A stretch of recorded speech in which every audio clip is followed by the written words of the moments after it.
হচ্ছে লেকচার 8। তো এখানে আমি দেখাবো হলো আমাদের এর আগের ভিডিও যেখানে শেষ হয়েছিল তারপর থেকে, অর্থাৎ আমরা এর আগে গ্রিড ডিফাইন ইন ইট্যাপস এটা শেষ করেছিলাম, স্টোরি ডিফাইন ইন ইট্যাপস এটা শেষ করেছিলাম, ম্যাটেরিয়ালস প্রপার্টি ইন ইট্যাপস এটা এখন শুরু করব।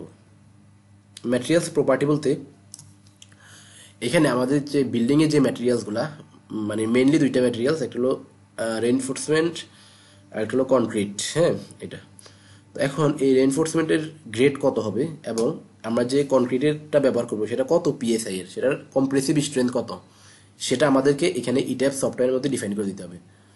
তো সেটা আমরা ডিফাইন করবো। তার আগে আমি এই বিষয়ে কিছু আলোচনা করি। আমরা কত পিএসআই এর কনক্রিট করবো। আমরা বিল্ডিংয়ের ডিজাইনের যে আমাদের থিওরি বা সবাই বিল্ডিং যেভাবে ডিজাইন করে, বিল্ডিং ডিজাইন মেথড হলো আমাদের স্ট্রং কলাম উইক বিম, এই থিওরিতে আমরা বিল্ডিং ডিজাইন করে থাকি। তো এখানে স্ট্রং কলাম উইক বিম মানে হলো আমাদের কলামগুলা একটু বিমের তুলনায় একটু স্ট্রেংথ, মানে এটার স্ট্রেংথ একটু বেশি থাকবে, অনেক মানে একটু স্ট্রং হবে, স্ট্রেংথেন করবো আমরা কলামকে বিমের তুলনায়। এখন সেটা কিভাবে করব, সেটা করবো হলো আমরা ম্যাটেরিয়ালসের স্ট্রেংথের মাধ্যমে। আমরা কলামের ম্যাটেরিয়ালসের স্ট্রেংথ বাড়াই দিব, তাহলে কলামটা স্ট্রেংথ হবে, স্ট্রং হবে। আর যদি বিমে কম্পারেটিভলি একটু কম স্ট্রেংথের কনক্রিট বা ম্যাটেরিয়ালস আমরা ব্যবহার করব, তাহলে আমাদের স্ট্রং কলাম উইক বিম এটা হবে। এটা স্ট্রং কলাম উইক বিম কেন দরকার, কারণ হলো কলামটা হলো একটা বিল্ডিংয়ের মোস্ট ইম্পর্টেন্ট স্ট্রাকচারাল মেম্বার। আপনারা দেখেছেন নিশ্চয়ই যে বিভিন্ন আমাদের যে ফ্ল্যাট প্লেট থাকে, ফ্ল্যাট স্ল্যাব থাকে, এগুলোতে কিন্তু আমাদের কোনো বিম থাকে না। বিম ছাড়াই কিন্তু একটা বিল্ডিং টিকে থাকে, কিন্তু কলাম ছাড়া একটা বিল্ডিং টিকে থাকে না। আপনি একটা বিল্ডিংয়ের একটা কলাম যদি আপনি ক্রাশ করেন তাহলে এক কর্নারের, তাহলে কিন্তু বিল্ডিংটা ক্রাশ করবে। তো সেজন্য আমরা কলামগুলোকে স্ট্রেনথেন করবো আর বিমগুলোকে আমরা একটু উইক রাখবো, এটাই। তো এখানে তাহলে আমরা ম্যাটেরিয়ালসের স্ট্রেংথের মাধ্যমে আমরা করবো, কলামটাকে স্ট্রং করবো আর বিমটাকে একটু উইক করবো। তো এখানে আমরা যেটা করবো সেটা হলো, এখন আপনি কত পিএসআই কলামে কত পিএসআই ব্যবহার করবেন আর হলো বিমে কত পিএসআই কনক্রিট ব্যবহার করবেন, সেটা একটা বিষয়। তো আমি বলবো যে আপনি বাস্তবে যত পিএসআই এর কনক্রিটটা আপনি ব্যবহার করবেন বা মানে কনক্রিটের স্ট্রেংথ আপনি যত গেইন করতে পারবেন বাস্তবে, আপনি সেটাই ইট্যাপ সফটওয়্যারের মধ্যে আপনি ইনপুট দিবেন। হ্যাঁ, এবং এটা দিলে আপনার রিয়েলিস্টিক হবে আর কি। ওকে, তো এখানে আমরা বিম এবং স্ল্যাবে আমরা কম্প্রেসিভ স্ট্রেংথ ধরবো। এখানে 3000 দেওয়া আছে, আমি 2500 ধরবো, কারণ 3000 দিলে রিয়েলিস্টিক হয় না, 3000 পাওয়াটা টাফ। আর কলাম এবং শেয়ারলের জন্য আমরা ধরবো 3000, তাহলে 3000 এবং 2500। বিম এবং কলামের জন্য ধরবো আমরা 3000, বিম এবং স্ল্যাবের জন্য ধরবো 3000 2500, আর কলাম এবং শেয়ারলের জন্য ধরবো আমরা 3000। ওকে, তাহলে আমরা ইট্যাপসে চলে আসি। ইট্যাপসে আমরা ডিফাইনে যাব, ডিফাইন ম্যাটেরিয়ালস প্রপার্টি। এখানে কয়েকটা ম্যাটেরিয়ালস আগে থেকে তৈরি করা আছে। আর স্টিলের ক্ষেত্রে স্টিলের হলো 60 গ্রেড আমরা ইউজ করবো। 72 গ্রেডও আমরা আমাদের কিছু লিমিটেশন আছে, সব জায়গায় 72 গ্রেড ইউজ করা যাবে না, সিসমিক ডিজাইনের প্রভিশন আছে, যার কারণে আমরা 72 গ্রেড ইউজ করবো না।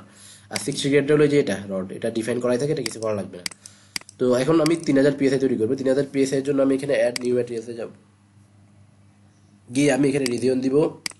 রিজিয়ন দেওয়া লাগবে না, আমরা দিব ম্যাটেরিয়ালস টাইপ কনক্রিট, আর এখানে আমরা দিব হলো এই যে 3000 পিএসআই, মানে এটা আগে থেকেই তৈরি করা আছে। এখানে আপনার কিছুই করা লাগবে না, জাস্ট ওকে দিবেন, তৈরি হয়ে গেল। এবার আপনার একটা তৈরি করা লাগবে ম্যানুয়ালি, 2500 তো এখানে নাই, তাহলে 2500 তৈরি করা লাগবে। এখানে এইটাতে সিলেক্ট করবেন, করে অ্যাড কপি অফ ম্যাটেরিয়ালস দিয়ে দিবেন। দেওয়ার পর এখানে দিবেন হলো 2500 পিএসআই, 2500 পিএসআই, আর ম্যাটেরিয়ালস টাইপ দিবেন কনক্রিট। এখানে আপনি চাইলে কালার চেঞ্জ করতে পারেন, মানে কনক্রিটের কালার আপনি কি দিবেন। তো আমি এটা আসলে কালার চেঞ্জ করি না, কারণ হলো কালারটার আমাদের কোনো স্ট্রাকচারাল ইম্পর্টেন্স, মানে স্ট্রাকচারাল ইম্পর্টেন্স নাই, যার কারণে এটা কালারটা চেঞ্জ করা শুধু জাস্ট আপনার হয়তো দেখতে সুন্দর লাগবে সেজন্যই। আর আইসোট্রপিক মানে হলো সব জায়গায় থিকনেস সমান, আপনি সেটা দিয়ে দেবেন। আর এখানে unit wait, wait per unit volume, আমাদের কনক্রিটের ইউনিট ওয়েট কিন্তু হলো 150। হ্যাঁ, তো সেটা আমরা এখানে দিয়ে দিব।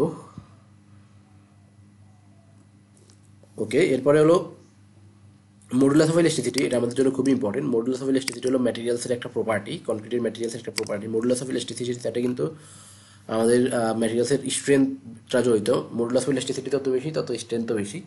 তো এখানে modulus of elasticity according to ACH 31808 অনুযায়ী আমাদের হলো 57,000 √f প্রাইম সি, এটা হলো স্টোন চিপসের জন্য। আর ব্রিক চিপসের জন্য আপনি 46,000 47,000 বা 46,000 √f প্রাইম সি ইউজ করতে পারেন। তো আমাদের এই প্রজেক্টে আমরা সম্পূর্ণই স্টোন চিপস ইউজ করছি, তার কারণে আমি এখানে 57,000 √f প্রাইম সি দিয়ে দিব। তো এখানে তাহলে এটা দিবেন কীভাবে আমি দেখাচ্ছি। ইকুয়াল 57,000 লিখবেন, এখানে 57,000 ইন্টু দেবেন ইন্টু SQRT স্কোয়ার রুট 3,000 দিয়ে দিবেন। এখানে 3,000 না 2500, আমাদের 2500 দিয়ে দিবেন। 2500 দিয়ে ইন্টার দিবেন, ব্যাস তাহলে আমাদের এটা হয়ে গেল। এরপর এখানে এগুলো চেঞ্জ করা লাগবে না, ডিজাইনার প্রপার্টিটাতে আসবেন, এসে এখানে এটাকে 2500 করে দিবেন। 2500